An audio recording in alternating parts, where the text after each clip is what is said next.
مجلس کے پیسے میں اپنے اوپر حرام سمجھتا ہوں. نذرانہ ہدیہ تو انبیاء کرام کو دیا گیا، لیکن فکس کرنا، طے کرنا کہ یہ لوں گا اور یہ نہیں لوں گا اور یہ فرمائش اور یہ ڈیمانڈ ہو گئی. ہمیں یہ بھی پتہ چلا ہے باوثوق ذرائع سے کہ آپ کا آدھا خاندان سنی ہے. آدھا نہیں لیکن اچھی تعداد، مناسب تعداد. 30%. ہاں شاید. کار ایکسیڈنٹ ہوا تھا. جی ہاں، گاڑی الٹ گئی تھی 2013 میں. 2 جنازے گاڑی سے نکلے، 2 میرے دوست وہیں روڈ پہ ان کے جنازے تھے اور میں 3 دن بے ہوش تھا. مولانا طارق جمیل ایک دیوبندی سنی عالم دین ہے جو ایک شیعہ مبلغ کو اچھے لگتے ہیں. علامہ نو کیا ہوتے ہیں؟ کیونکہ انسان میں جواب دوں گا تو شاید بہت سے لوگ شکر کریں کہ اچھا ہی یہ نہیں ہوا. سیاستدان ہوتا. اچھا، کتنے ممالکوں میں سفر ہوا ہے، کہاں کہاں کیا اور کہاں مزہ آیا مجلس پڑھنے میں؟ ہندوستان کا 2 دفعہ کا سفر بہت اچھا رہا. لکھنؤ میں مجلس پڑھی، یادگار مجلس. عمران خان آئے بھی تھے آپ کے پاس، آپ بھی گئے تھے. قائد اعظم محمد علی جناح کے بعد، ذوالفقار علی بھٹو کے بعد پاکستان کو اگر کوئی مضبوط نظریاتی سیاستدان ملا ہے تو عمران خان ہے. ہم یہ چاہتے ہیں کسی طرح پاکستان بہتر ہو جائے. شروع میں جب یہ مسلکی فرقہ واریت شروع ہوئی، سب سے زیادہ نقصان تو میرا ہوا، ہمارا ہوا. السلام علیکم معزز خواتین و حضرات، میں ہوں نادر. شخصیت ہے یہ مذہبی، علم ہے ان کا قوی. پوڈ کاسٹ میں آئے ہیں محترم علامہ شہنشاہ نقوی. السلام علیکم ورحمۃ اللہ. السلام ورحمۃ اللہ. کیسے؟ اللہ کرم، الحمدللہ. سر میری اسکرین سج سی گئی، آپ یقین کریں، ایسا سجی بھی آ رہی ہے آپ کے آنے سے، آپ کی برکتیں. میری مجبوری ہے، ورنہ کھڑے ہو کے میں شکریہ ادا کرتا ہوں آپ کا. بہت شکریہ. خیریت سے؟ ٹھیک. آپ کا شکریہ کہ آپ نے یاد کیا، اور اگرچہ مشکلوں اور پریشانیوں میں اور الجھنوں میں اور مشکل کاموں میں مبتلا ہونا مجھے اچھا لگتا ہے. خیرپور سے آپ کا تعلق، مطلب کھجی مشہور ہے خیرپور کی بھی، اور پورے دنیا میں جاتی ہے. سکھر سے زیادہ آئی تھنک خیرپور ہی وہ پروڈکشن ہے اس کی، کھجیوں کی. وہاں پیدائش بھی آپ کی خیرپور کی ہے. تو کراچی آنا کیسے ہوا، کیا معاملات تھے، ذرا وہاں سے ہی شروع کریں سب سے پہلے، خیرپور سے. ہمارے بزرگ جب انڈیا سے آئے 47 میں، تو ہم جس علاقے کے ہیں ہندوستان میں، وہاں ہجرت اجباری تھی، اختیاری نہیں تھی. یعنی ہمارے بڑے وہاں رہ ہی نہیں سکتے تھے، بلکہ خالصتان کے نقشے میں ہمارا علاقہ الور آ رہا تھا ہمارے بڑوں کا. تو ہمیں مجبوراً نکلنا تھا، ہمارے بڑوں کو وہاں سے ہجرت کرنا ہی تھی. تو الحمدللہ ہم ہمارے بڑے، میں تو خیر پاکستانی ہوں اور میرے والد بھی پاکستانی ہیں، میرے دادا اور پردادا، خاص طور پہ پردادا، وہ جو ہے وہ خالصتاً قربتاً اللہ، اللہ کی خاطر مہاجر تھے. یعنی انہیں پاکستان بنانے والوں میں، اور پھر ہمارے بڑے مسلم لیگ کے، میرے تایا مسلم لیگ کے بہت ہی فعال رہنماؤں میں سے تھے مرتضیٰ حسین نقوی، ہمارے ایک بزرگ وکیل علی عباس تقوی، ان سے بڑے ہمارے ایک بزرگ صوبیدار محمد حسنین کاظمی. تو یہ ایک تو اس وجہ سے اس طرف آئے. اور پھر جب یہاں آئے تو پہلے کراچی میں رہے ہمارے بڑے. کراچی میں یہ رام سامی اور یہ جو آج کے کھارا دار اور میٹھا، جی شو مارکیٹ، ہاں جی ہاں، ان علاقوں میں رہے. پھر جب آبادی بڑھی تو یہ ناظم آباد کے علاقوں میں ہمارے بڑے رہے.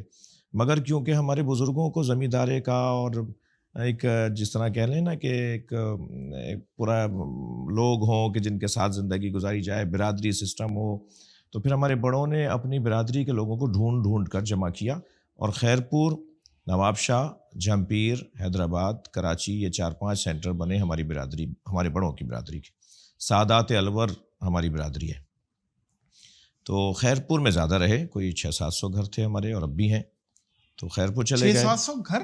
جی ہاں. اچھا، مطلب وہاں رشتہ داروں کے؟ جی ہاں. صحیح. ویسے تو ظاہر بڑا شہر ہے. 600 گھر تو آپ تو کرب پتی ہو گئے. ہماری برادری کے. اچھا، برادری. جی ہاں. تو اس میں وہاں جب رہے تو پھر ظاہر ہے وہاں مساجد کی تعمیر، امام بارگاہوں کی تعمیر، اور اپنا دینی کام بھی جو روایتی تھا وہ انجام دیا. میرے والد، میرے دادا شاعر بھی تھے، سوزخان بھی تھے. میرے والد شاعر بھی ہیں، ادیب ہیں، سوزخان ہیں، منقبت خان ہیں، صاحب بیاض ہیں، صاحب بستہ ہیں. یہ اصطلاحیں ہیں جو سمجھنے والے ہیں وہ سمجھیں گے کہ میں کیا کہہ رہا ہوں. اور اسی طرح میرے بھائی بھی پڑھنے والے لوگ ہیں. میرے بڑے بھائی مولانا محمد عون نقوی جو پچھلے 2 سال پہلے کورونا کے ایام میں رحلت فرما گئے. تو یہ پوری برادری کراچی میں، پھر خیرپور میں. اب بھی اس وقت سے ہی کراچی میں بھی ہماری رہائش ہے اور خیرپور میں بھی ہے. آبائی علاقہ ہم خیرپور، میں خود خیرپور کی پیدائش ہوں. خیرپور تو ابھی بھی گھر وہیں ہے؟ جی ہے. موجودہ پتہ کراچی ہے، مستقل پتہ خیرپور ہے؟ دونوں پتہ ہیں. جی ہاں یہی ہے. جی ہاں، 2 وطن ایک شخص کر سکتا ہے، کیونکہ سرکار دو جہاں کے 2 وطن تھے، مکہ و مدینہ. مکہ اور مدینہ، بے شک. تو ایک شخص 2 وطن کر سکتا ہے. بے شک ہے. اچھا، دین کی طرف آنا تھوڑا سا وہ بتائیں بچپن سے، کیونکہ ماحول تو فیملی کا تھا آپ کا.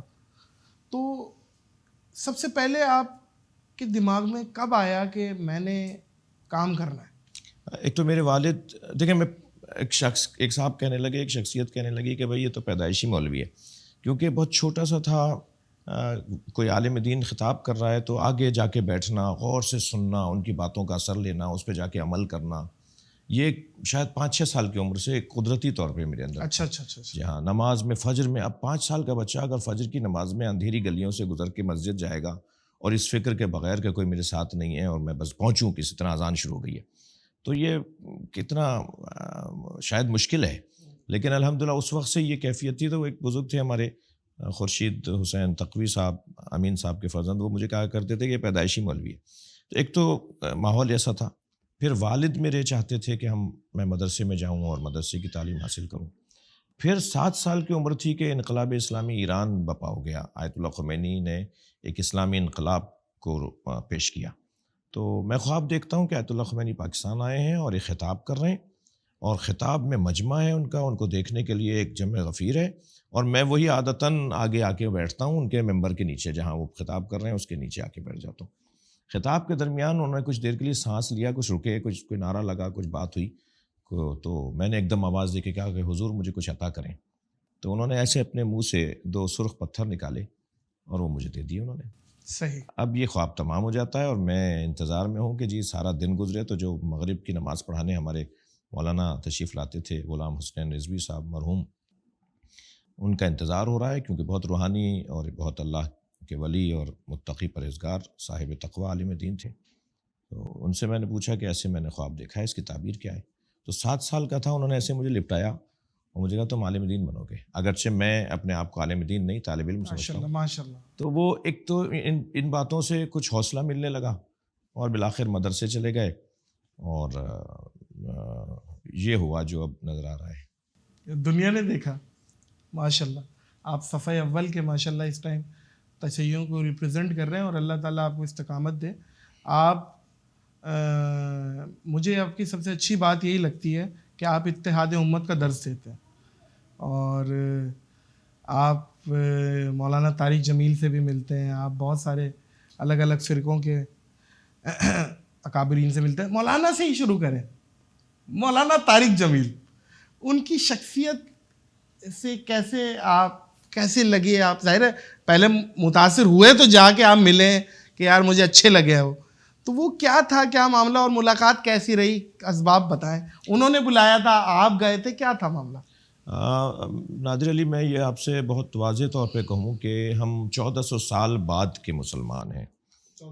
نبی مکرم کی رحلت اور سرکار کا جو عصر اور آپ کا جو زمانہ تھا، اگرچہ آپ کا آج بھی زمانہ ہے اور آپ کا ہر زمانہ آپ کا زمانہ ہے، اور آپ خاتم الانبیاء ہیں، اور آپ کی قیامت تو ہم نے اپنے سمجھنے کے لیے کہہ دیا ہے، ورنہ قیامت نہیں، جنت اور ہر جگہ نبی ہیں. واہ واہ واہ واہ، سبحان اللہ. لیکن ہم چونکہ آپ کے اس بعثت کے ایام، آپ کی ظاہری حیات طیبہ، اس سے 1400 سال بعد آئیں، صحابہ کرام سے، تابعین سے، تابعین سے، محدثین سے، اور پھر آج فقہا سے اور علماء سے ہم دین لے رہے ہیں. اور دوسرا مدرسہ بنا اہل بیت کا مدرسہ، کہ جو نبی کے گھر والے تھے، وہ عصر اہل بیت اور عصر ائمہ اہل بیت 255 ہجری تک رہا. صحیح. تو کہہ لیجیے کہ 250 سال، یعنی اب سے تقریباً 350 سال، اب سے تقریباً 1250 سال پہلے تک آپ کہہ لیجیے. ہم 1250 سال بعد کے لوگ ہیں. ٹھیک ہے. روایات 50 راوی درمیان میں ہیں حدیث ہم تک پہنچنے میں. صحیح حدیثیں، متواتر حدیثیں، تواتر والی حدیثیں. وہ بھی اگر ہم مانیں تو 50 لوگوں کا گیپ ہے ہمارے اور اس حدیث کے صادر ہونے میں. صحیح. تو بہت ساری چیزیں ایسی ہیں کہ جو آج جو ہمیں سمجھ میں آ رہی ہیں، کیا معلوم کہ ہم اس واقعیت تک اور اس حقیقت تک نہ پہنچے ہوں، یا وہ تصویر ہم تک نہیں پہنچائی گئی ہو، پہنچی ہی نہ ہو. مثلا حدیث پہ پابندی تھی، حدیث بیان کرنے پہ پابندی تھی، پھر گیپ آیا 80 سال کا حدیث کے بیان کے اوپر. یہ اسلامی تاریخ کے صفحات ہیں. تو اب اس دور میں آ کر ہم جو مسلمات ہیں، جو قرآن میں آئے ہیں، جو تواتر والی متواتر حدیثوں میں آئے ہیں، ان کے علاوہ جتنے مسائل ہیں، ان مسائل میں ہمیں اگر علمی طور پر اپنے موقف کا اظہار بھی کرنا ہے تو اس میں شدید نہیں ہونا، اس میں غصہ نہیں کرنا، اس میں تلواریں نہیں کھینچنی، اس میں ایک دوسرے کے لیے آستینیں نہیں لوٹنی. یہ میرا انداز ہے. ایک بات. دوسری بات یہ کہ آپ تو چاہتے ہیں نا، یعنی میں مبلغ تو یہ چاہتا ہوں، میں مولوی، میں عالم، میں مدرسے کا پڑھا ہوا تو یہ چاہتا ہوں کہ لوگ مجھ سے متفق ہو جائیں، یعنی میں جو کہہ رہا ہوں وہ صحیح مان لیا جائے. تو کسی کو متفق کرنے کے لیے اور منوانے کے لیے سب سے پہلا قدم تو یہ ہے کہ آپ کا بیان اچھا ہو، آپ کا خطاب اچھا ہو، آپ کا لہجہ اچھا ہو، آپ کے الفاظ اچھے ہوں، آپ موعظہ حسنہ کرتے ہوں. آپ کسی کو اگر ہدایت دینا چاہتے ہیں تو آپ مسکرا کے تو بات کریں. آپ کسی کافر کو اگر مسلمان بنانا چاہتے ہیں تو آپ اس کو قریب جا کے اس کو سمجھائیں گے تو صحیح نا. یہ جو ایک مبلغ کی صفات ہونی چاہیے، جو سیرت مصطفیٰ صلی اللہ علیہ وآلہ وسلم میں ہمیں رہنما اصولوں کے طور پر نظر آتی ہیں، وہ جس خطیب میں، جس مبلغ میں، جس واعظ میں، جس مرشد میں نظر آئیں، وہ مجھے اچھا لگتا ہے. اچھا لگتا ہے. یہ تو آپ نے بنا دیا طویل بات. مولانا طارق جمیل، مولانا طارق جمیل میں آ جائے آپ. انہی میں سے ایک. ٹھیک. کیونکہ مولانا کا بات کرنے کا کبھی فرقہ کے بنیاد پہ بات نہیں کریں گے، اخلاقیات پہ بات کریں گے، ان کا سبجیکٹ ہی نہیں ہے یہ. جی ہاں، تہذیب پر بات کریں گے. تو مولانا طارق جمیل کو ہم سنتے تھے، اور وہ ظاہر ہے آج تو سوشل میڈیا آپ ہی کا دور ہے، تو اس ذریعے سے ہم انہیں سنتے تھے. مجھے بہت شوق تھا کہ میں ان سے ملوں. مجھے نہیں پتا تھا کہ انہیں بھی مجھ سے ملنے کا اشتیاق ہے. اور جب یہ بیچ میں ایک ہمارے دوست نے رابطہ کیا، میں فیصل آباد میں تھا، اتفاق سے جناب زہرا سلام اللہ علیہ، جناب بی بی فاطمہ کی روز احمد اور روز ولادت بھی تھا. تو میں نے پیغام بھیجا، انہوں نے کہا میں فیصل آباد میں ہوں، میں ان کے لیے منتظر ہوں. اور ہم گئے، اور وہ پھر آپ نے کلپ دیکھا ہوگا کس والہانہ انداز سے انہوں نے میرا استقبال کیا. بہت بہت. جی ہاں، دونوں باہیں کھول کے. جی. پھر پورے مدرسے کا وزٹ کیا، سارے طالب علموں سے، اساتذہ سے ملاقاتیں ہوئیں. وہ بڑی یادگار ملاقات. اس کے بعد میں ایک دفعہ میں ان کے جو آبائی علاقہ ہے تلمبا، اس میں ان کے گھر بھی گیا. ان کی طبیعت بہتر نہیں تھی تو میں عیادت کے لیے گیا. اور ٹیلی فونک رابطہ تو اکثر ان کے فرزند یوسف کے ذریعے سے، خود ان کے اپنے نمبر سے رابطہ رہتا ہے. پچھلے دن بیمار تھے، تب بھی میں دعا گو رہا، اور الحمدللہ صحت یاب ہوئے. میرے بڑے بھائی کا انتقال ہوا تو انہوں نے تعزیت کا بہت مفصل مجھے حوصلہ افزا مجھ سے گفتگو کی. تو مولانا طارق جمیل جو ہے وہ ایک دیوبندی سنی عالم دین ہے جو ایک شیعہ مبلغ کو اچھے لگتے ہیں. اچھا جملہ، اچھا جملہ. علامہ طالب جوہری صاحب سے بھی ملے تھے مولانا، جا کے ان کی بھی عیادت کی تھی.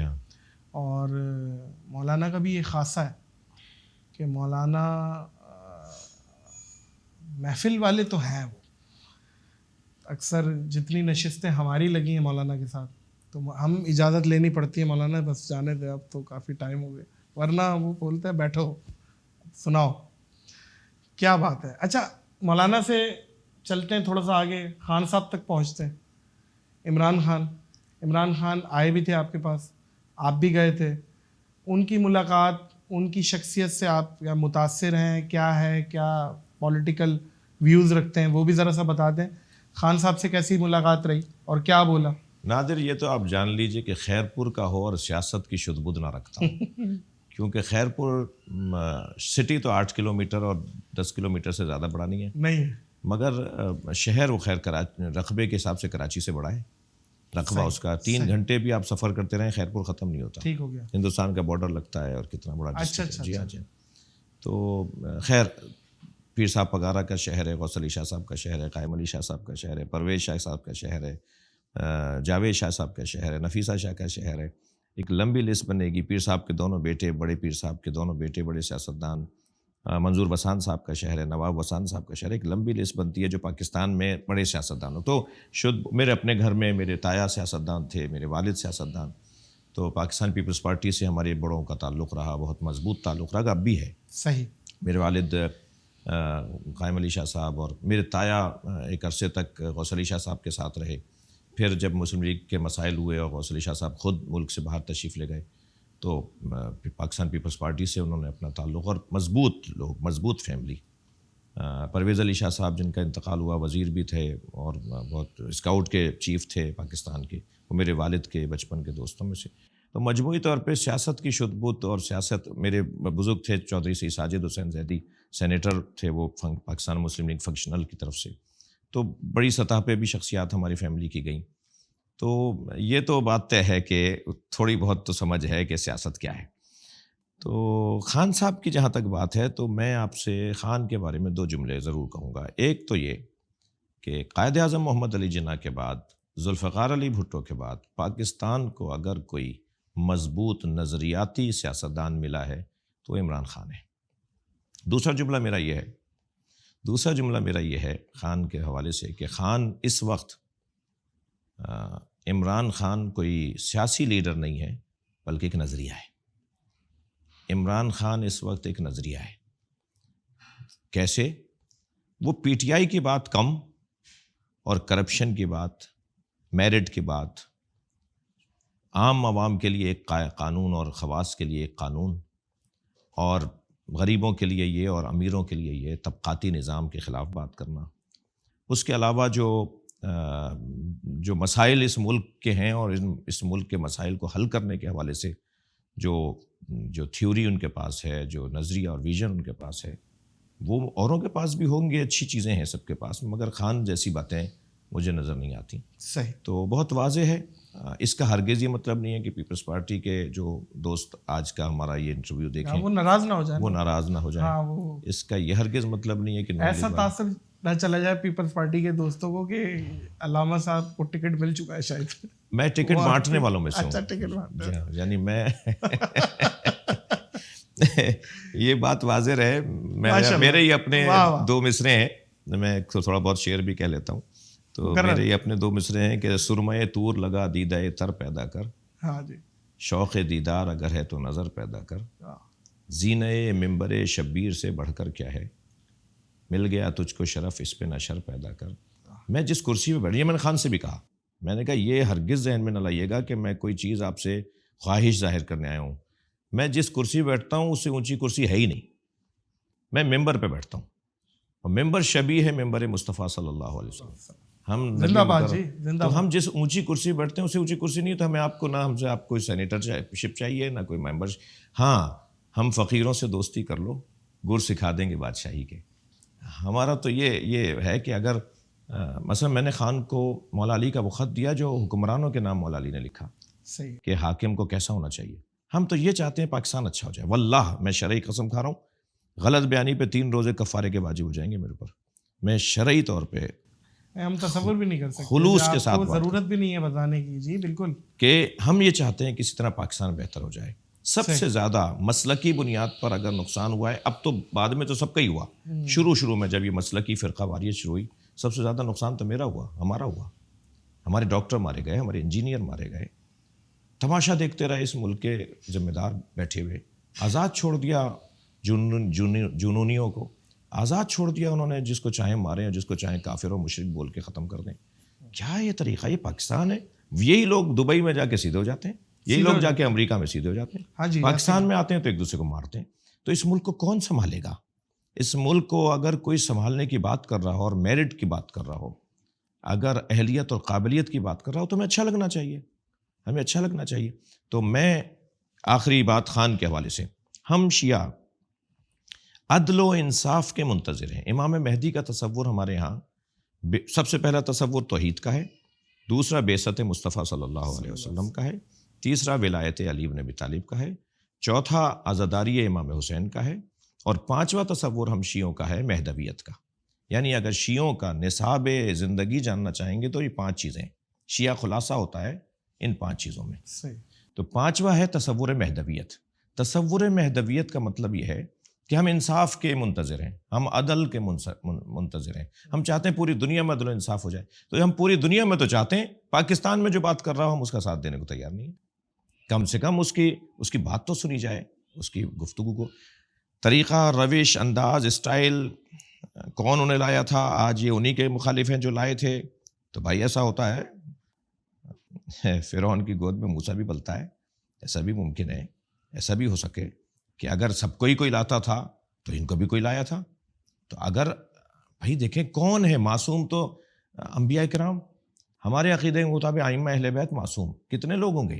میں اور آپ معصوم نہیں ہیں, پاکستانی شہری معصوم نہیں ہیں, یہ سیاستدان, یہ فوجی حضرات, یہ اداروں کے لوگ معصوم نہیں ہیں. جب معصوم نہیں ہے تو پھر ان کی اگر کوئی خامی بتا رہا ہے, ان کی غلطیاں بتا رہا ہے, تو یہ ناراض کیوں ہو رہے ہیں؟ انہیں اصلاح کرنی چاہیے. واہ واہ, کیا کہنا ہے. اچھا علامہ صاحب, آپ جب بات کر رہے ہیں نا, میری نظر آپ کی انگوٹھی پہ جا رہی ہے. تھوڑا سا یہ انگوٹھی دکھائیں ذرا, انگوٹھی بھی بتائیں. یہ عقیق ہے, اور اس پہ یہ جو ہے وہ پیلے کلر میں تھا, اور پھر یہ آہستہ آہستہ جو ہرے کلر میں محسوس کیا جاتا ہے. ہاں جی, ہرا ہے, سیدھا کریے. جی گرین, گرین. اچھا یہ پیلا تھا جب آپ نے لیا؟ بہت زیادہ پیلا تھا, میری پرانی تصویریں آپ دیکھ لیجیے. صحیح. اچھا, اس پہ پھر ایک تعویذ لکھا ہوا ہے, حرز امام محمد جواد علیہ السلام, حضرت کا بتایا ہوا کہ رزق میں, عزت میں اضافے کے لیے اور حفاظت کے لیے حضرت نے فرمایا جو میری اس دعا کو اپنے ساتھ رکھے گا اس کی حفاظت اللہ کرے گا. نہیں ماشاء اللہ, اچھا لگ رہا ہے, بہت سوٹ کر رہا ہے آپ پہ. شکریہ. چائے سے چاہت بڑھتی ہے علامہ صاحب, ہم نے تو یہی سنا ہے, اور آپ آئے چائے سے آپ کو تواضع کی ہے. لیکن میں گیا آپ کے پاس, آپ نے قہوہ پلایا. یہ کوئی خاص وجہ ہے قہوہ پلانے کی جو آپ پلاتے ہیں مہمانوں کو؟ کیا وجہ ہے بتائیں. نہیں, وہ پوچھ لیتے ہیں اگر کوئی چائے والی پارٹی پینا چاہے. ہم تو دودھ پتی سلیمانی چینی کم والی پارٹی ہے. جی نہیں وہ, لیکن ہم نے آپ کی محبت میں قہوہ پیا. بہت شکریہ, بہت شکریہ. اور مجھے شرمندگی ہے کہ میں صرف چائے ہی پلاتا رہا آپ کو, قہوہ ہی پلاتا رہا. نہیں, بات یہ ہے کہ معزز خواتین و حضرات,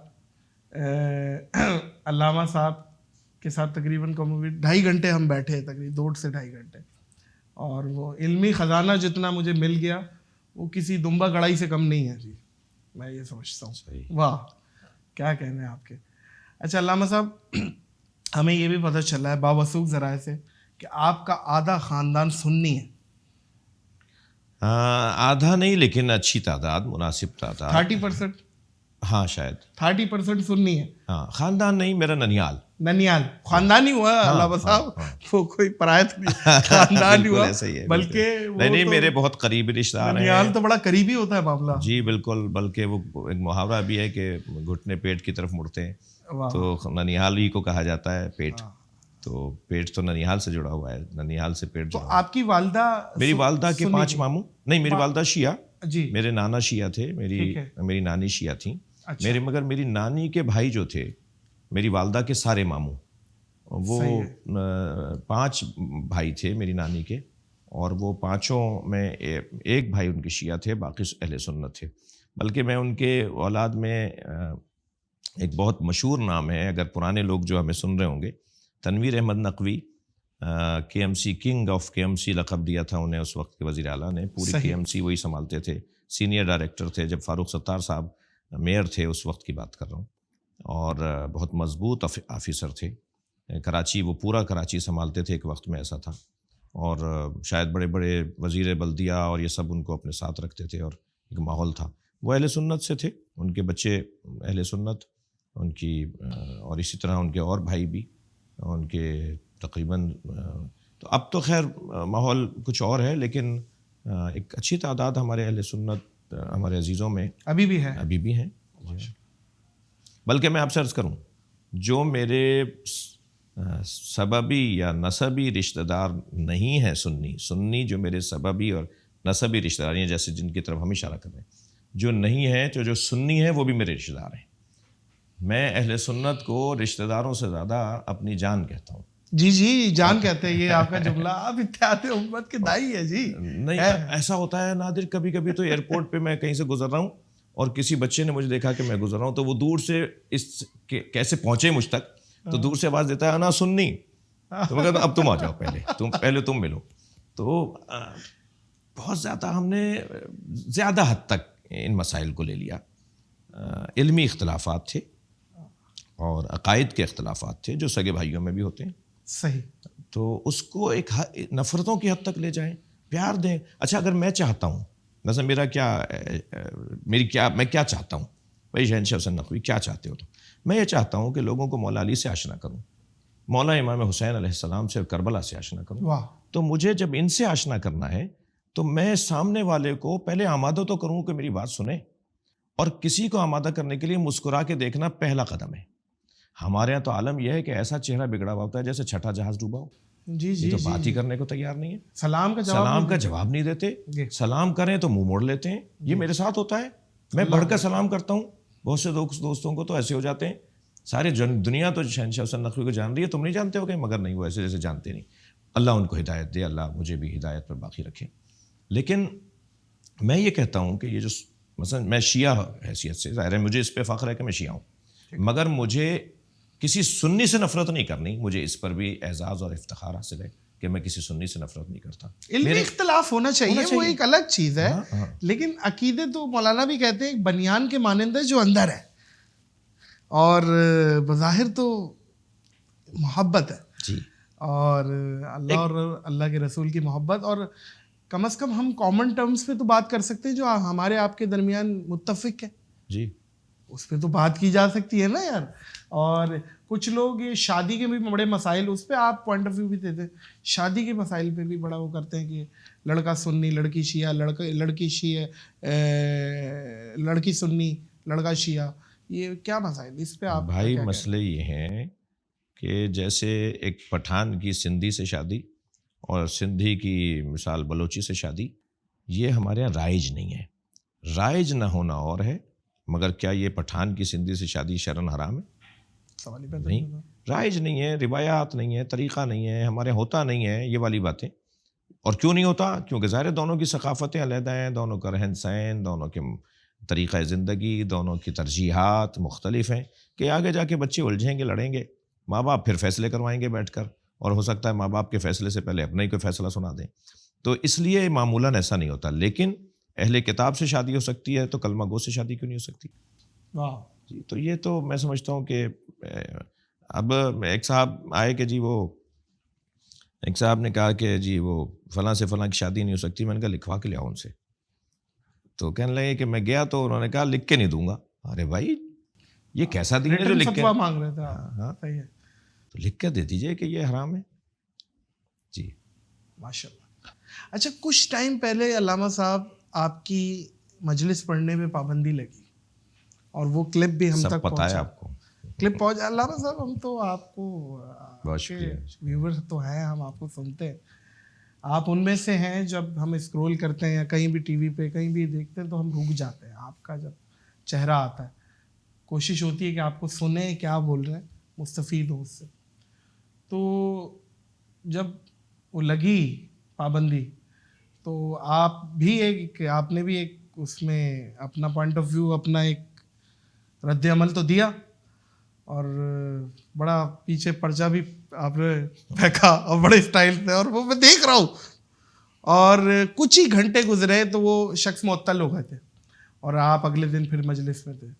کیا معاملہ تھا؟ یہ پہلی دفعہ ایسا ہوا ہے کہ ڈیورنگ مجلس ہی آپ کو کسی نے کہا آپ مجلس نہیں پڑھ سکتے؟ پہلے تو ناظر عرض کروں گا کہ وہ معطل نہیں ہوئے تھے, انہوں نے رابطہ کیا, سوری, معذرت کی. پھر ان کو جو اداروں کے افسران تھے, جو خود وزیر اعلیٰ صاحب اور اداروں کے افراد نے ان کو کہا کہ آپ نے صحیح نہیں کیا. بہت زیادہ وہ پریشان تھے, اور پھر انہوں نے پھر سے کہا گیا وہ بات کرنا چاہ رہے ہیں, آپ انہیں درگزر کریں, معاف کر دیں, درگزر کریں. تو میں نے ان سے ایک سوال کیا جب ان کا فون آیا, میں نے کہا نہیں بات کرائیں. میں نے ان سے سوال کیا, میں نے کہا اس لسٹ کے اندر میرا نام 3 دفعہ ہے. لسٹ بھی کوئی 10-12 لوگوں سے زیادہ کی نہیں ہے جن کو آپ روک رہے ہیں کہ وہ خطاب نہیں کر سکتے. کچھ اہل سنت تھے, کچھ شیعہ تھے جنہیں خطاب پہ پابندی لگائی. تو میں نے کہا 10-12 لوگوں میں میرا نام 3 دفعہ آ رہا ہے, اور تو پڑھنے والا کتنا بڑا لیٹر ہوگا, پڑھنے والا اسے پڑھ تو رہا ہوگا نا کہ یہ نام پھر آ گیا. تو آپ کہتے بھائی یہ نام پھر آ گیا.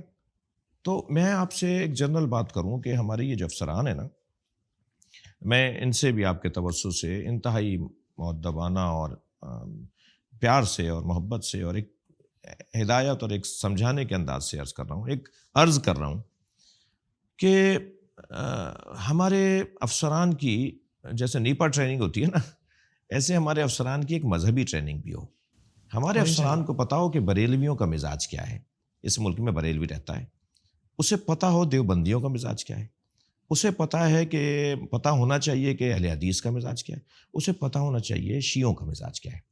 تم افسر لگے ہو اس ملک میں، تمہارے ساتھ ہی افسر کوئی بیٹھا ہوا بریلوی ہوگا، کوئی تو مزاج میں وہ یہاں تو افسر ہے، مزاج میں وہ بریلوی ہے، مزاج میں وہ دیوبندی ہے، مزاج میں وہ اہل حدیث ہے، مزاج میں وہ شیعہ ہے. تو ہمارے افسران کی ایک ٹریننگ یہ بھی ہو کہ ان کے مزاج کیا ہوتے ہیں. مثلاً ہمارے یہاں علم کا ایک خاص احترام ہے، ٹھیک ہے. اب اگر مثلاً ہم سب کے یہاں اذان کا ایک خاص احترام ہے. اب اگر ہمارا افسر یہ کہے کہ اذان بج رہا ہے، یا مثال کے طور پہ اذان گایا جا رہا ہے، تو توہین ہے یہ. اب آپ دیکھیے نا، یعنی اگر جو ہے وہ 15 شعبان جو شب برات ہے، یا 27 رمضان جو ہے، وہ پاکستان کی جو ہے نا وہ کوئی ایسی تقریب رکھ دی جائے جو لوگوں کی عبادتوں میں خلل ڈالے گی. نہیں مناسب ہے. سوال ہی پیدا نہیں. اچھا، پاکستان کی خوبی جو پوری دنیا سے، میں پاکستانی ہوں، میں یعنی پاکستانی ہونے پہ فخر کرتا ہوں. پاکستان کی خاطر ہم اپنی جان دے دیں گے، اور پاکستان کو بچانے والوں کے ہم شانہ بشانہ نہیں، ہم ان کے پیچھے کھڑے ہوں گے. لوگ کہتے ہیں شانہ بشانہ نہیں، ہم ان کے پیچھے کھڑے ہوں گے. صحیح. پاکستان میں سب سے زیادہ قربانی پاکستان میں عید الاضحیٰ پر، سب سے زیادہ عید میلاد النبی کا اہتمام پاکستان میں 12 اور ربیع الاول یا ربیع الاول. جی. سب سے زیادہ عزاداری اور محرم اور وہ پاکستان میں. تراویحوں کا انتظام سب سے زیادہ پاکستان میں. یہاں جب سلمان رشدی نے توہین کی تھی نا نبی مکرم کی، قرآن کو کے خلاف کتاب لکھی تھی، سلمان رشدی کو، بلکہ میں بولتا ہوں سلمان رشدائے جی ہونا چاہیے اس کا نام. اس کے خلاف سب سے پہلا احتجاج اسلام آباد میں ہوا ہے. 4 اہل سنت شہید ہوئے تھے اس احتجاج میں. پھر آیت اللہ خمینی نے فتویٰ دیا تھا. آیت اللہ خمینی کے فتویٰ جس نے اس کی جیتے جی اسے مار ڈالا سلمان رشدی کو، وہ کیا تھا؟ سلمان رشدی واجب القتل ہے. خمینی صحیح، پوری دنیا کے مسلمان باہر نکل آئے تھے. واہ. ٹھیک ہے، مگر وہ آیت اللہ خمینی کا فتویٰ 1 ہفتے بعد آیا تھا. 1 ہفتے پہلے پاکستان کے سنی مسلمانوں نے سلمان رشدی کے خلاف آواز اٹھا دی تھی. ٹھیک ہے، تو پاکستان ایک مذہبی ریاست ہے. یہ لا الہ الا اللہ کے نعرے پہ بنا ہے. یہ اسلام کے نام پر کرۂ ارض پر 2 ہی نظریاتی ریاستیں ہیں، ایک باطل نظریے پہ اسرائیل، ایک حق نظریے پہ پاکستان. بہت بڑی بات ہے بھائی. باقی اس کے علاوہ کوئی نظریاتی ریاست ہی نہیں ہے. موروثی ریاستیں ہیں، بادشاہی ریاستیں ہیں جو مسلمانوں کی ہیں.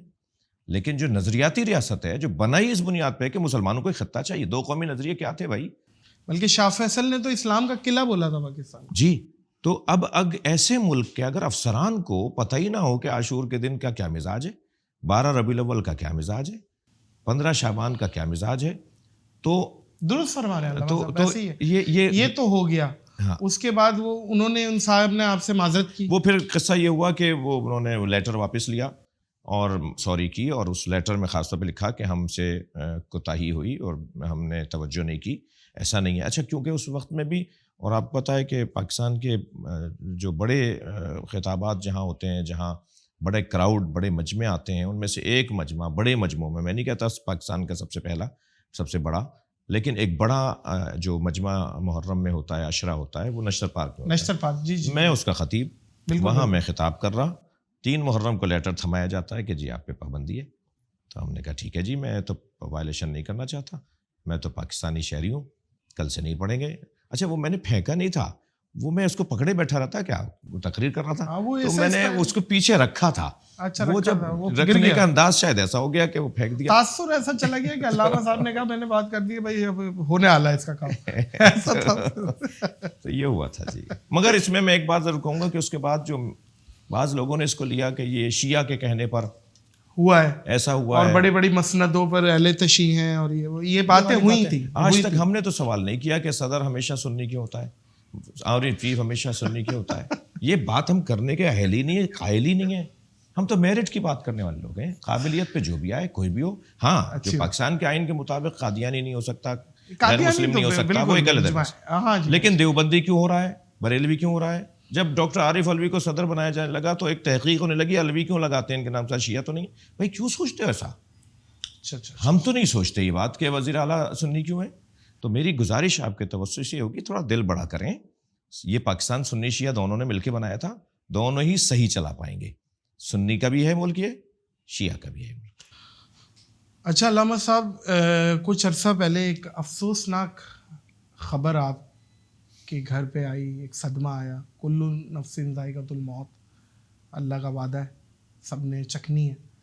آپ کی بیگم جان فانی سے کوچ کر گئی, انتقال ہو گیا.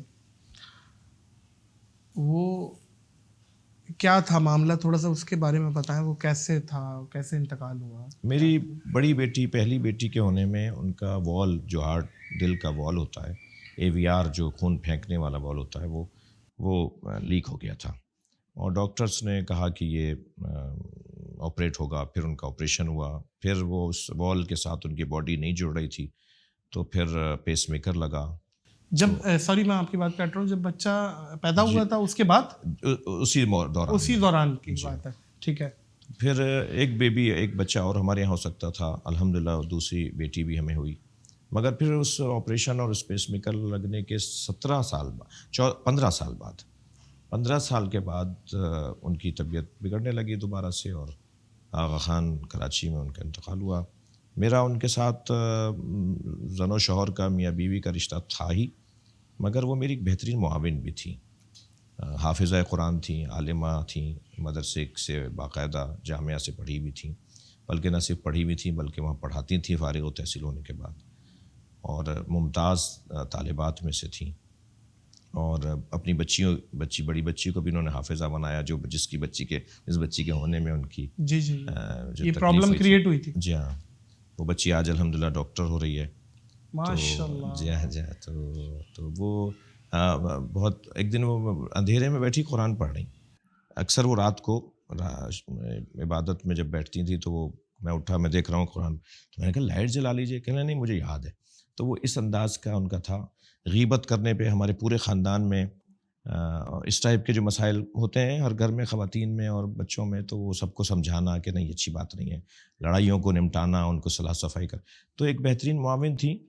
میرے ان کے جانے کے مدتوں, یعنی 2015 میں ان کا انتقال ہوا, میں بہت دل گرفتہ رہا. بہت مشکل وقت تھا. بہت مشکل وقت. جی ایسا ہی ہے. سب سے بڑا رشتہ میاں بیوی کا ایسا ہی ہے, اور وہ بھی ذہنی ہمانگی اور دل جڑا ہوا رشتہ, جس میں ایک دوسرے کا خیال کیا جا رہا ہو.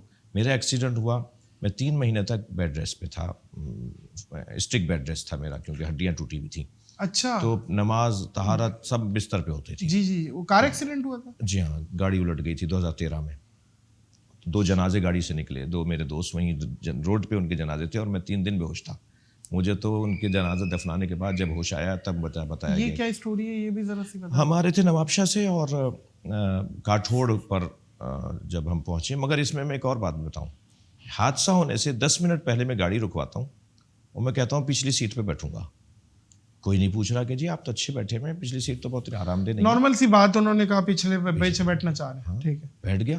کیونکہ آگے جب گاڑی الٹے گی, جا کے گرے گی, تو اگلی دونوں سیٹوں پر بیٹھے ہوئے لوگ, ان کی گردنیں ٹوٹیں گی, کیونکہ وہ آگے شیشہ تھا چھت کے اندر, اور وہ جلدی ٹوٹ گیا. اور وہ ایئر بیگ بھی نہیں کھلے. نہیں. کون سی گاڑی تھی؟ پراڈو تھی, مگر وہ نہیں کھلے اس وقت. تو وہ دونوں رحلت کر گئے, میں پیچھے گیا ہوں. تو ایسے مجھے ملک الموت نے پیچھے, بھائی ان کو 2 کو تو لے جانا ہے, یہ تو جانا ہی نہیں ہے اس کو پیچھے کرو, جگہ بدلواؤ. تو وہ اپنا کام کر رہا تھا, اس نے ذہن میں ڈالا. میں ایسے سوچتا ہوں. ہاں نہیں بالکل ایسا ہی ہے. جی ہاں. تو وہ بڑا حادثہ تھا. اس میں میری اہلیہ مرحومہ نے پھر ظاہر ہے کیا سامنے کیا آیا تھا علامہ صاحب؟ اصل میں جو مجھے موٹر وے پولیس نے بتایا, کیونکہ میں تو آپ کو یاد ہی نہیں ہے. مجھے یاد نہیں ہے, کہ وہ یہ ہوا تھا کہ یہ اوور اسپیڈ تھی گاڑی, اور کچے میں ٹائر چلا گیا, تو گاڑی گھوم گئی, اسے کنٹرول نہیں ہو, جا کے ٹرک میں لگی, دوسرے ٹرک میں لگی, جا کے الٹ گئی.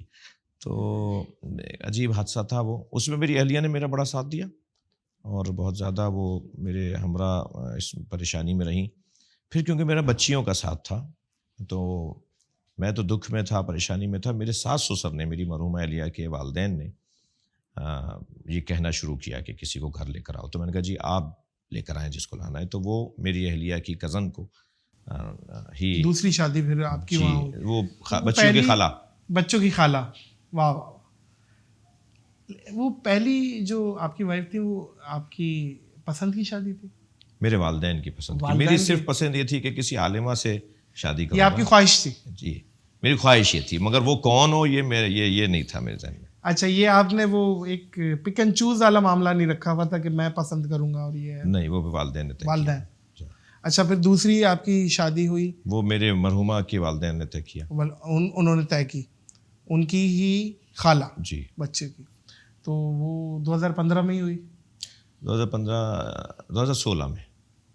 تو ماشاء اللہ اب ٹوٹل اولاد کتنی؟ 3 بیٹیاں ہیں, ان سے ایک بیٹی ہے خالہ سے. خالہ سے اب, اور 3 پہلے ہیں. 2 پہلے ہیں, ٹوٹل 3 ہو گئی ہیں. 3 بیٹیاں ماشاء اللہ, جس میں ڈاکٹر بھی بن گئی ہیں. جی, اور ایک اے لیولس کیا ہے ایک نے, ٹھیک ہے, اور ایک ابھی کلاس 1 میں.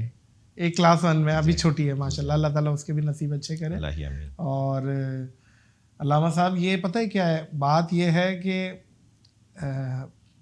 کیونکہ عوام جاننا چاہتی ہے, آپ ایک ظاہر پبلک فگر ہیں, خوشی غمی ہر چیز عوام ریلیٹ کرتی ہے. اور جو بات آپ نے بتائی ہے, میں تو میرے لیے بھی پہلی دفعہ میں نے سنی یہ بات, اور خاص طور پہ ایکسیڈنٹ والی بات, کہ اتنا سیویئر ایکسیڈنٹ ہوا ہے. جی ہاں, جس میں آپ کے ساتھی وہ جو آگے جن کا انتقال ہوا وہ کون تھے؟ عمران حیدر جعفری اور افتخار حسین کاظمی. ایک ڈرائیور تھا اور ایک میرا معاون تھا جو ڈائری مینٹین رکھنا, سفروں کے مسائل. میں مینیجر بیسیکلی چیزوں کو مینیج کرنے. پولیس مین جو میرے ساتھ تھے وہ آگے بیٹھے تھے, جنہیں میں نے اٹھا کے پیچھے بھیج دیا. اور عمران کو آگے بٹھا دیا. وہ ان کے دونوں پیر بیچاروں کے ٹوٹ گئے تھے, وہ اب اسٹک پہ لیتے ہیں اب تک, مگر وہ الحمدللہ زندہ ہیں. وہ اور میں جو پیچھے تھے ہم بچ گئے تھے. چلے اللہ تعالیٰ آپ کو بہترین زندگی عطا فرمائے. اچھا علامہ صاحب, کھانے میں کیا پسند ہے؟ تھوڑا سا موڈ چینج کرتا ہے, تھوڑا سا یہاں پہ آئے کھانے میں, کیونکہ فوڈی ہیں آپ کوئی؟ میں میٹھا پسند کرتا ہوں. اچھا, اور یوں تو اللہ کے رزق جو بھی ہو سامنے وہ کھا لیتا ہوں. وہ تو ہے, لیکن ایک خاص جو انسان کی ہوتی ہے, وہ کڑھائی شڑائی لے آؤ بھائی, مٹن لے آؤ, دمبخ لے آؤ, ہے ہڈی کباب لے آؤ, روش لے آؤ. دم پخت کا صحیح کہا آپ نے. اور میٹھا اس میں بھی زیادہ تر چنے کی دال کا حلوہ. اچھا, چنے کی دال کا حلوہ, کیا بات ہے علامہ صاحب, لوگوں کے منہ میں پانی آ گیا. اور کڑھی. جی کڑھی. اچھا, کڑھی. جی ہاں, وہ جو جس میں وہ پکوڑے اور دہی کا سالن. جی کڑھی وہ اچھی رہتی ہے, مجھے اچھا لگتا ہے, وہ کھا لیتا ہوں. باقی یہ بھی ایک اللہ کا شکر ہے, میری دونوں مرحومہ بھی اور ان کی بہن بھی دونوں کھانے بنانے میں اپنے بزرگ والداؤں سے اچھا سیکھی بھی ہیں. یہ اچھا کھانا اچھا بناتی ہیں. یہ اچھا ہے, کیونکہ مرد کا وہ کہتے ہیں نا, دل کا راستہ پیٹ سے ہوتے ہوئے جاتا ہے. یہ ہے کہ کھانے ہوتے ہیں. سنی علماء میں کون سے آپ کے فیوریٹ ہیں علماء کرام؟ سنی علماء میں خطابت میں نہیں ہے کوئی بھی؟ جی نہیں ہے کوئی بھی؟ نہیں, کیوں نہیں ہے؟ اچھا, ارے آپ سنیے تو صحیح. سب سے زیادہ تو سنی علماء میں جو مجھے خطابت میں زیادہ اچھا لگتے ہیں وہ سید محمد ہاشمی میاں لکھنؤ والے انڈیا میں. ہاں جی, بالکل صحیح ہے. جی, ان کا بیان اور مزے کے آدمی ہے. ہاں, ان کا جو استنباط ہوتا ہے, جو ان کے دلائل ہوتے ہیں, وہ اس کا دلائل ترتیب دینے کا جو انداز ہے وہ بہت اچھا ہے. آپ ان کی ادائیگی کے فین ہیں یا عقیدے کے فین ہیں؟ ادائیگی, عقیدہ اور ان کا نتیجہ جہاں لے کے جاتے ہیں. جی ہاں, دونوں تینوں چیزیں بہت اچھی ہیں. اسی طرح مفتی تقی عثمانی صاحب, میں ان سے بہت پیار کرتا ہوں. میری ملاقاتیں میٹنگس میں بھی رہتی ہیں. اور ابھی جناب مفتی رفیع عثمانی صاحب, اللہ ان کے درجات بلند فرمائے, ان کی دعا کے لیے میں ان کے پاس حاضر ہوا. مفتی منیب الرحمان صاحب کے ساتھ ہمارے بہت اچھی میٹنگس رہیں, ملاقاتیں رہیں اور رہتی ہیں. اسی طرح اسلام آباد اور لاہور میں کچھ شخصیات ہیں علماء اہل سنت جن سے ایک رابطہ رہتا ہے, ایک تعلق ہے, ایک محبتوں کا تعلق ہے. اگرچہ ان رابطوں اور تعلقات کے باوجود یہ آپ کو پتہ ہے کہ عقائد میں, نظریات میں اختلاف ہے, لیکن جو یعنی آپ کو میں یہ کیفیت ایک میرے اوپر ہے کہ کبھی ایسا ہوتا ہے نا کہ میں کہیں بیٹھا ہوں کسی میٹنگ میں کسی جگہ, اور تقی عثمانی صاحب بعد میں تشریف لا رہے ہیں تو ہم کھڑے ہو جائیں گے, میں اپنی سیٹ انہیں دوں گا اگر وہ اچھی سیٹ ہے تو. یہ کیفیت میرے لیے مجھے اچھا لگتا ہے کرنا, اور یہ دل کی کیفیات ہیں. ایسے ہی ساتھ چل رہے ہیں, دروازہ ہے کہ ایک ہی بندہ آگے جا سکتا ہے, تو میں رک جاتا ہوں, مفتی صاحب آپ آگے. یہ بارہا میٹنگس میں اور ملاقاتوں میں اور یہ تو ابتدائی اخلاقیات ہیں. اگر اس پہ بھی مجھ جیسے لوگ پورے نہیں اتر رہے تو آگے کیا کر سکیں گے, کیا کریں گے؟ تو علماء اہل سنت سے بڑا پیار ہے, بڑا تعلق ہے. خود مولانا طارق جمیل کا آپ نے مجھ سے پوچھ لیا کہ کیا وہ ہے, یہ اہل سنت ہے. یہ کوئی بڑی بات نہیں ہے, یعنی ہمیں اس سے زیادہ کرنا چاہیے. ماشاء اللہ. اور کتنے ممالکوں میں سفر ہوا ہے اردو والا؟ جی اردو والا کہاں کہاں کیا اور کہاں مزہ آیا مجلس پڑھنے میں؟ یا بہت زیادہ مطلب مزے سے مراد کے عوام نے جی بڑا رسپانس دیا, یا عوام بڑی ایکٹیو تھی اور آپ کو لگا کہ یار میرا پیغام پہنچا ہے, اس حساب سے کہاں پہ؟ یوں تو مجھے اب گننا پڑ جائے گا, لیکن ہندوستان کا 2 دفعہ کا سفر بہت اچھا رہا. امارات بہت سالوں تک جاتا رہا, دبئی, ابوظہبی, شارجہ. اب کچھ عرصے سے نہیں جا رہا ہوں یہاں کی مصروفیات کی وجہ سے. لندن, کینیڈا, امریکہ, آسٹریلیا, ساؤتھ افریقہ, ان سارے ممالک کے سفر ہو گئے ہیں. ماشاء اللہ گلوب گھوم لیا ہے, فٹ بال ختم ہے. ہاں, اور یورپ کے سارے, جرمنی, فرانس, اٹلی, ان سارے ممالک میں تقریباً ہو لیا ہوں. اور مجھے یاد نہیں آ رہا کہ کسی ملک میں گیا ہوں اور وہاں جا کے مجھے احساس ہوا ہو کہ یہاں مزہ نہیں آیا, یہاں اچھا نہیں لگا. نہیں, کوئی نہ کوئی تو علامہ صاحب ہوتا ہے. جیسے میں نے کوئی 1-2 کنٹریز ہیں جہاں پہ کارٹیج ماری ہے یوں کر کے کہ یار یہاں مجھے موقع بھی ملے تو میں نہیں جاؤں گا. اچھا, ایک اور بات بتاؤں. ہاں جی. جہاں میرے ساتھ اچھا نہیں ہوتا اور میں یہ سوچتا ہوں کہ آئندہ یہاں نہیں جاؤں گا, میں اسی جگہ کو بھول جاتا ہوں اور دوبارہ چلا جاتا ہوں.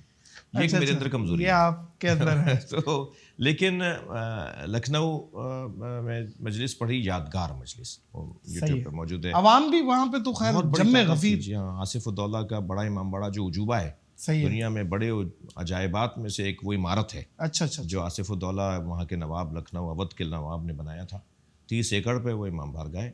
میں جب دہلی ایئرپورٹ پہ اترا تو جو امیگریشن والا افسر تھا اس نے مجھے اسی ہولیے میں دیکھا تو پہلے تو اس نے ادب احترام کیا میرا. اچھا, وہ رسپیکٹ. ہاں, اور پھر وہ کہنے لگا کہ پاسپورٹ دیکھ کے کہنے لگا کہ آپ لکھنؤ جا رہے ہیں تو بڑا امام باڑہ ضرور دیکھیے گا. تو میں نے کہا جی بڑا امام باڑہ کیا کہنا دیکھنے کی جگہ ہے, یعنی وہ ایک دیکھنے کی جگہ کہ کس اندر. مثلاً وہاں ایک خاص جگہ جہاں خطیب خطاب کرتا ہے, وہاں اتنے بڑے ہال میں بغیر مائک کے مجلس ہوگی, کیونکہ وہاں بیٹھ کے جو بولے گا پورے ہال میں ایک جیسی آواز جائے گی. اچھا, گونجتی ہے وہ اس کی ساخت میں انہوں نے رکھا ہے, اس کی ساؤنڈ سسٹم دیواروں میں رکھا ہے, یعنی کوئی تار وار نہیں, عمارت ایسی بنی ہوئی ہے. ظاہر ہے شاید 300 سال پرانا عمارت ہے وہ. صحیح. انڈیا بہت اچھا رہا. ان یورپین ممالک میں بہت, پچھلے دنوں ابھی میں تھا, لندن تھا تو بہت اچھا رہا. سب جگہ ہی بہت اچھا. ساؤتھ افریقہ کے بھی سفر اچھے رہے. اور اگر آپ کہتے ہیں یادگار ترین سفر, مچھ والا تو نہیں ہے کوئی یادگار جہاں آپ نے چائے پی تھی؟ ارے واہ, اس پہ بھی نظر ثانی کرے. معزز خواتین و حضرات, میں کہتا ہوں کہ بھائی بڑی بات ہے ایسی جگہ پہ جہاں پہ لائف, ایک عام اہل تشیع کی لائف وہاں پہ بڑی خطرے میں تھی. وہاں علامہ صاحب چائے پی رہے ہیں, اور وہ واقعہ بتائیں, آپ خود بتائیں کیا تھا وہ واقعہ, کیا تھا وہ واقعہ یہ تھا کہ جب یہ سانحہ ہوا, سانحہ مچ میں جو کنوں کو جو کوئلے کی کان میں مزدور کام کر رہے تھے, ان میں جو ہزارہ شیعہ تھے ان کو جیسے مارا گیا, تو ان کے جنازے کوئٹہ میں ہزارہ برادری شدید سردی میں روڈ پہ لیے بیٹھے تھے. بالکل, بڑا مشہور واقعہ ہے. جی ہاں, بالکل. تو سانحہ مچ, تو ہمیں پہنچنا تھا, ہمارا دل خراب ہو رہا تھا, ہمیں جانا چاہیے تھا, تو کوئی پلین جہاز کا ٹکٹ مل نہیں رہا تھا, تو ہم نے کہا جی بائی روڈ نکلیں گے. اب جب بائی روڈ ہم نکلے تو وہ 3-4 گاڑیوں کے قافلہ ہمارا بن گیا.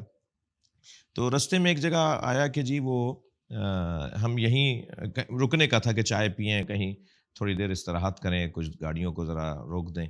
تو کہا کہ جی ہم اب جو جگہ آ رہی ہے وہاں رکیں گے, کیونکہ اس کے بعد والی جگہ وہ اسٹاپ جو ہے وہ مچ کا اسٹاپ ہے, جہاں سامنے ہی وہ پہاڑ میں سب کچھ ہوا ہے. تو میں نے کہا نہیں, اب یہاں نہیں رکیں گے, ہم وہاں رکیں گے. اچھا, ہم وہاں پہنچ رہے تھے کہ بلال قطب صاحب کا فون آ گیا. سما ٹی وی پہ وہ خاص پروگرام کر رہے تھے اس کا. اچھا, وہ سما والے, صحیح. ہاں, سما کے ساتھ. جی. تو انہوں نے فون کیا کہ جی آپ کو ہم لائیو لینا چاہتے ہیں, اور آپ اس وقت کہاں ہیں؟ میں نے کہا میں مچ میں ہوں.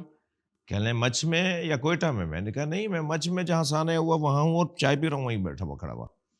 تو اور لائیو جا رہا پروگرام. تو انہوں نے کہا یہ پروگرام لائیو جا رہا ہے, آپ تھوڑا سا احتیاط کریں. میں نے کہا کاہے کی احتیاط بھائی, اس ملک میں غریب کو مارا جاتا ہے، امیر کو نہیں مارا جاتا. مجھ جیسا آدمی مرے گا تو شاید کوئی انقلاب بپا ہو جائے، شاید کوئی احتجاج بہتر ہو جائے. یعنی تو الحمدللہ کوئی ایسی بات نہیں. وہاں پہنچے ہم اور پھر ان سے ہمدردی کا اظہار کیا. حکومت نے بھی میری لاج رکھی، جو مطالبات تھے وہ حکومت نے ہمارے ہی بیان کرنے پہ انہیں تسلیم کیا. ہماری میٹنگ ہوئی، جام کمال صاحب وزیر اعلیٰ تھے، ان کے ساتھ اور افسران اور وزراء بھی تھے. تو 10 مطالبات تھے ان کے، 1-2 کے علاوہ سبھی تسلیم کیے گئے. پھر وہ جنازے دفنائے گئے. تو ایک بڑا یادگار وہ بڑا یادگار واقعہ.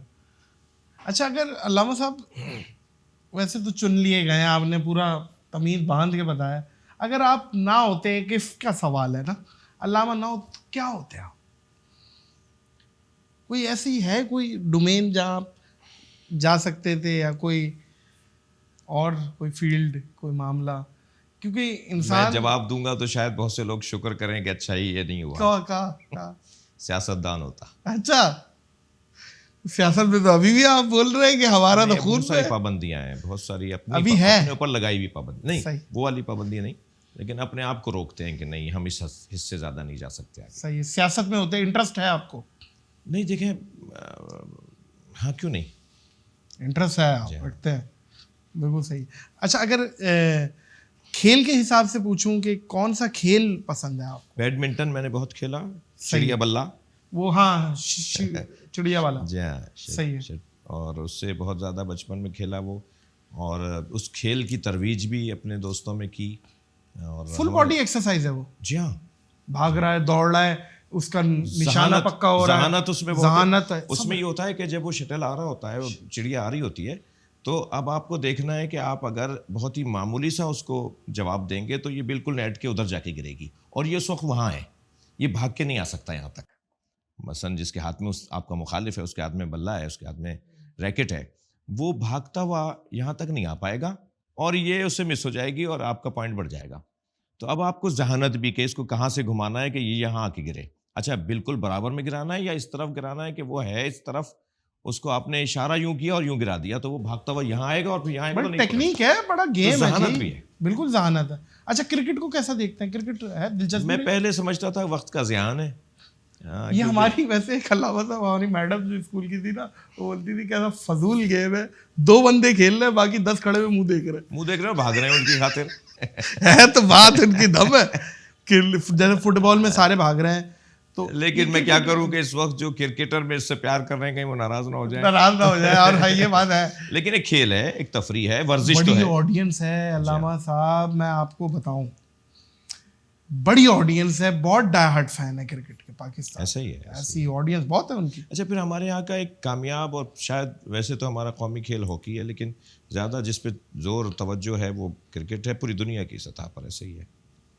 جی ہاں ایسے ہی ہے. جی، ایسے ہی. تو کرکٹ دیکھنے میں بھی شوق نہیں، خاص شوق نہیں، کوئی خاص شوق پھرتے پوچھ لیتا ہوں کون جیتا کون ہارا، کیا ہو رہا ہے، کیا ہونے والا ہے، کیا ہوگا. پھر مجھے تو اس کی اصطلاحیں بھی پوری آتی. ورلڈ کپ وغیرہ انڈیا پاکستان کا مار کا خاص لگا ہوا ہو؟ نہیں، یہ ذرا اچھا لگتا ہے کہ جب 2 ملکوں کے درمیان تناؤ ہو اور ایک دوسرے سے پیار کا اظہار ہو رہا ہو کہ جی انڈیا پاکستان کی ٹیم انڈیا جائے گی اور وہ استقبال کر رہے ہوں، اور انڈیا کی ٹیم پاکستان آئے گی اور یہ استقبال. یہ منظر اچھے لگتے ہیں. یہ منظر ایک کھیل میں اگر حکمت اور سیاست ہو تو کیا ہی اچھا ہے. کیا اچھی بات ہے، کیا اچھی بات ہے. علامہ صاحب وہ کچھ لوگوں کا ایک سوال تھا، میں نے کہا پتہ نہیں کیسے کروں.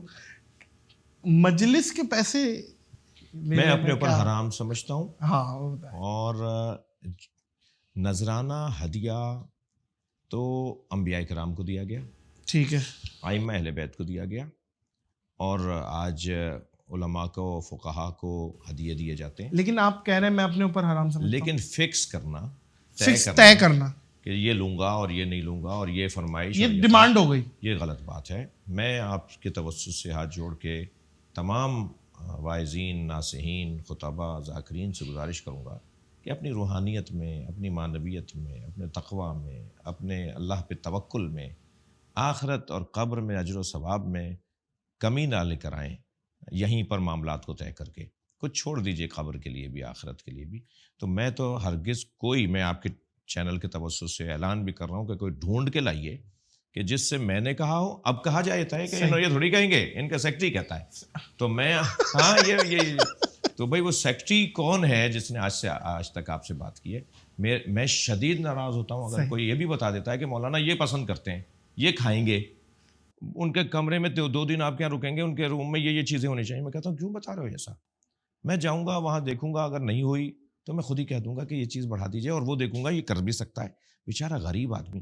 حدیث مبارکہ میں اور سنت رسالت مآب صلی اللہ علیہ وآلہ وسلم میں تو یہ ہے کہ اگر دسترخوان پہ کوئی نمک نہیں لے کر آیا ہو تو اس سے نمک نہیں مانگو, کیونکہ کیا معلوم وہ نمک لائے اور اسے کسی مشکل کا سامنا کرنا پڑ جائے کہ گھر میں نمک نہیں تھا, وہ جا رہا ہے نمک لینے کے لیے, واہ, اور شاید پڑوسی اسے ادھار لینا پڑ رہا اسے نمک لانے کے لیے. مطلب جو دسترخوان میں چیز نہ ہو اس کا مطالبہ نہیں کرو, اس کا مطالبہ نہ کرو, کرو, وہی کھا لو. اچھا جب یہاں تک ہمیں اسلام کہہ رہا ہے تو ہم یہ خواہشیں کریں کہ یہ دے دو اور وہ دے دو, یہ ہونا چاہیے, میں رات کو یہ کھاتا ہوں, میں دن میں یہ کرتا ہوں, اور میرا لائٹ کمرے میں اسی ایسا ہونا, یہ کیا باتیں ہیں؟ تو میں سمجھتا ہوں کہ یہ بہت واضح ہے, اور میں آپ سے عرض کروں کہ ہم اس سوچ کے ساتھ آگے بڑھ رہے ہیں. ویسے ہی لوگ ہم سے بہت محبت کرتے ہیں, ہم پہ قربان ہوئے جا رہے ہیں, ہمیں تول رہے ہوتے ہیں اپنی دنیاوی نعمتوں میں. تو پھر یہ خسرت دنیا والآخرہ نہیں ہے کہ آپ کو بغیر کچھ سوچے ہوئے آپ کے تصور سے زیادہ اللہ آپ کو کسی کے ذریعے دے رہا ہو, جی, اور آپ پھر مطالبہ کر لیں. اچھا علامہ صاحب, یہ آج کل ہماری عوام بڑی تپی ہوئی ہے بلا وجہ. کسی کو گاڑی میں بھی یوں دیکھو تو وہ یوں آگے سے دیکھنے لگ جاتا ہے, اور ہارن بجانا, صبر ختم ہو گیا ہے, ٹریفک کی پاسداری نہیں کر رہی, یہ میجورٹی جو دکھتا ہے روڈوں پہ. یہ کیا آپ اس پہ کیا سوشل کوئی میسج دیں گے, کیا کیا جائے؟ ہم دیکھیں میسج تو میں کیا دوں گا, یہ ہماری عجیب عوام کا ہجوم ہے, کیا ہے, قوم ہے یا بہت عظیم قوم ہے, ہم کیا ہیں؟ نہیں, اگر ہم میسج بھی دے دیں گے نا اثر نہیں ہوگا. اس کی وجہ یہ ہے کہ یہ کام ہے ریاست کا, حکومت کا, صحیح, یہ کام ہے اداروں کا. جب ادارے ہی یہ کام نہ کر رہے ہوں تو عوام کیوں کرے گی؟ جن ممالک میں ان پر عمل ہوتا ہے وہاں ادارے عمل کروا رہے ہوتے ہیں. بے شک, تو اداروں کو عمل کروانا ہوگا, معاملات خود ٹھیک ہو جائیں گے. ٹریفک کے مسائل ہیں, روڈ سینس کے مسائل ہیں, سوشل مسائل ہیں, سماجی مسائل ہیں. یہ حکومتیں, ادارے, ہر کام کا ادارہ بنا ہوا ہے, ان ساری چیزوں کے ادارے بنے ہوئے ہیں. تو وہ بس گھر بیٹھ جائیں, عوام کرے خود یہ کام. ان کو کروانا ہے نا. قانون نافذ کرنے والے اداروں کو کیوں بنایا گیا ہے؟ تو وہ اگر کچھ لے دے کے قانون کی خلاف ورزی کرواتے ہوں, جو میں امید کرتا ہوں کہ بہتری آئے گی انشاءاللہ. اچھا, وہ جاتے جاتے وہ یاد آ گیا, عیسائیوں کے پیشوا اعظم جو پاپا اعظم سے ملاقات رہی, تو وہ کیا معاملہ تھا؟ آپ وہاں کہاں چلے گئے؟ میں وہاں کہاں چلا گیا؟ یہ کیا معاملہ؟ وہ اصل میں یہ تھا کہ ہم گئے ہوئے تھے, یورپ گئے ہوئے تھے, تو گفتگو رہی. اچھا, آپ کو یہ بات تو واضح ہے کہ برابر کی تعداد اہل سنت کی ہمیں سننے آ رہی تھی مجالس میں. اچھا, جی ہاں. تو وہاں کے جو وہاں کے مسائل کو دیکھنے والے لوگ ہیں, انہوں نے ایک ذکر کیا کہ یہاں مسلمانوں کے قبرستان کی زمین کا بڑا ایشو ہے. یعنی مسلمان کہاں دفنائیں اپنے ملک؟ کہاں پہ؟ یورپ میں. کہاں؟ یونان میں, اٹلی میں, فرانس میں, صحیح, یورپ کے اکثر علاقوں میں یہ بڑا اہم جی پرابلم ہے. جی وہاں بالکل ہے, صحیح ہے. وہ کہاں دفنائیں؟ صحیح. تو اچھا, میت اتنی مہنگی اپنے وطن لانے میں ایک قیامت ہے کہ معلوم ہے 1 مہینہ لگ گیا میت پہنچانے میں. جی, اور اذیت علیحدہ, میت کی بے حرمتی علیحدہ, پھر خرچہ علیحدہ. تو یہ وہیں جب شفٹ ہو گئے, پوری فیملی وہیں رہتی ہے, تو یہ چاہتے ہیں اپنے عزیز کو وہیں دفنائیں. تو قبرستانوں کی زمین نہیں. اچھا بھائی, کون دیتا ہے, یہ کیسے ہوگا مسئلہ حل؟ تو انہوں نے کہا آپ کروا سکتے ہیں. میں نے کہا بھائی میں کیسے کروا سکتا ہوں؟ کہا یہ مذہبی مسئلہ ہے, اور یہ پاپا اعظم یا جو مسیحیوں کی جو مذہبی پیشوا اور سربراہی ہے ان کے ہاتھ میں یہ ایک کام یہ بھی ہے ان کے ہاتھ میں. اور تو میں نے کہا جی آپ اس رابطہ کیجئے. تو خیر کچھ دن انہوں نے لگائے ہم پر تحقیق کرنے میں کہ وہ مل کس سے رہے. انہیں تو یہ نہیں بتایا تھا ہم نے کہ ہم قبرستان مانگنے آ رہے ہیں آپ سے. انہیں تو یہ تھا کہ کوئی مسلمان مسلک کا, مسلمان دین دھرم کا ایک عالم ہے جو ملنا چاہتا ہے. اور پاپا اعظم نے ٹائم دیا بہت. وزیر اعظم اور صدر مملکت کے پروٹوکول کی طرح ان کا پروٹوکول ہے. اچھا, وہاں پہ جی آرتھوڈاکس کے, آپ کو پتہ ہے کہ کیتھولک, آرتھوڈاکس, اسی طرح ایک اور کوئی فرقہ ہے. یہ 3 فرقے ہیں مسیحیوں میں, اور ان تینوں کے سربراہ علیحدہ ہیں. جیسے ہمارے ہاں بریلویوں کا مفتی اعظم علیحدہ, اور شیعوں کا مرجع تقلید علیحدہ, اور دیوبندیوں کا مفتی اعظم علیحدہ. اسی طرح ان کے یہاں بھی مفتیان اعظم علیحدہ ہیں، تو یہ پاپا اعظم آرتھوڈاکس کے مفتی اعظم ہیں. صحیح. تو ان سے ہم ملے الحمدللہ بہت اچھی. ہم نے جب ان کے سامنے یہ مسئلہ رکھا تو انہوں نے فوراً تسلیم کیا اور آرڈر جاری کیا کہ تو انہوں نے پوچھا کہ سنیوں کے لیے یا شیعوں کے لیے. میں نے کہا دونوں کے لیے، اور دونوں کے لیے ہم نے زمینوں کا مطالبہ کیا، اور امید ہے کہ میرے بعد والے لوگوں نے اس مسئلے کو آگے دیکھا ہوگا. بہت اچھی ملاقات رہی. انہوں نے کچھ ایسی باتیں ہمیں بتائیں جو ہمارے لیے، انہوں نے کہا افغانستان اور شام سے ہم نے مسلمان یتیم بچوں کو اپنے یہاں کے یتیم خانوں میں رکھا ہوا ہے. ہم انہیں پال رہے ہیں، ہم انہیں کھلا رہے ہیں، ان کو ہم پڑھا رہے ہیں، اور ان کے ہی دین پر ان کو عمل کی اجازت ہوتی ہے. وہ جیسے چاہتے ہیں ایسے اپنے دین پہ عمل کرتے ہیں. صحیح. اور پھر انہوں نے مجھ سے پوچھا کہ آپ مسلمانوں کا عبادت کا طریقہ کیا ہے، پھر مسلمانوں میں کتنے فرقے ہیں، آپ فرقوں کے درمیان کیسے ہم آہنگی کو ایجاد کرتے ہیں، کیونکہ سب مسلمان ہیں مگر فیکلٹیاں ہیں، شعبے ہیں، سوچیں ہیں. تو وہ ہم نے ان کو الحمدللہ بتایا، سمجھایا. اور میں نے ان سے کہا جو اس وقت کے وہاں کے اخباروں نے بہت لکھا اس کو، 18-20 وہاں کے اخباروں نے اس ملاقات کو اٹھایا، اہمیت دی. بالکل. اور اس میں یہی بات کی کہ انہوں نے بات کی ہے، کہا کہ ہمارا علمی اختلاف ضرور ہے فرقوں کے درمیان، مگر ہم سب ایک ہیں. ہمارے مشترکات غالب اور زیادہ ہیں، اور ہم آپس میں جن مسائل میں اختلاف کا شکار ہیں وہ بھی گفتگو سے حل کرنے کے قائل ہیں. ہم اختلاف تناؤ تک لے جائیں اس کے ہم قائل نہیں ہیں. بہت مناسب گفتگو رہی. مگر میں آپ کو بتا کر، یہ کچھ عرصے پہلے، بہت جیسے آپ کو بھی پتہ ہے، وہاں کے مسلمانوں پر اس کا بہت اچھا اثر پڑا، اور پاکستان کے مسیحیوں کے لیے ایک اچھا پیغام گیا. تو میں تو اس کی لذت اب تک لے رہا ہوں. کیا بات ہے علامہ صاحب، اللہ آپ کو خوش و خرم رکھے، اللہ آپ کو زوال نعمت سے بچائے. آپ کے ساتھ بیٹھ کے بہت کچھ سیکھنے کا موقع ملا، اور آپ بڑے مزے کے آدمی ہیں. بہت شکریہ. معزز خواتین و حضرات، آج کی سب سے اچھی بات جہاں میرا دماغ اٹک گیا کہ دسترخوان پہ جو چیز نہ ہو تو میزبان سے اس کا تقاضا نہ کیا جائے. بہت اچھی بات ہے. خوش رہیں علامہ صاحب. شکریہ. اس پوڈ کاسٹ کو بریک لگائیں گے، بریک لگانا ضروری ہے. دل تو نہیں کر رہا لیکن لگانا پڑے گا کیونکہ پوری ٹیم کام کرتی ہے، ظاہر ہے. تو آج کی پوڈ کاسٹ علامہ شہنشاہ نقوی صاحب کے ساتھ رہی، اور امید کرتے ہیں کہ آپ کو پسند آئی ہوگی. اور جاتے جاتے بس یہی ہے کہ اس اپنے پن کے ساتھ کہ اپنا اور دوسروں کا بہت خیال رکھیے گا. مجھے اور علامہ صاحب کو دیجیے اجازت. علامہ حافظ ناصر.